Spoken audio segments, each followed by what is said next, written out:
Pourquoi tu as choisi le nom Corelia pour ton entreprise? Je me fais beaucoup poser cette question-là. Je trouve ça drôle parce qu'il n'y a pas une réponse claire, c'est pas, j'ai pas eu d'élimination là-dessus, puis il y a pas non plus, ça n'a pas été une étude exhaustive. En fait, ben, c'est avec une amie qu'on brainstormait. Je voulais un nom qui faisait quand même féminin. Je voulais un nom, puis tu sais, Corelia, ça vient cœur, comme le début, c'est comme le cœur. Je voulais que, c'est ça, ça ramène cette proximité-là avec les clients. Je voulais que ce soit doux, fait que les couleurs mauves, les couleurs, c'est comme, c'est dédramatiser les finances, la comptabilité, tu sais, plus être en mode, je sais pas comment dire en français, mais taking care of.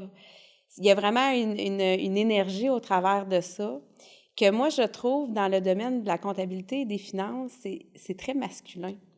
C'est une énergie d'action, de performance. Quand on parle d'automatisation, quand on parle, c'est des termes là, qu'il faut, tu sais, on est vraiment là, dans une couleur plus rouge, là, on est dans l'action, tout ça.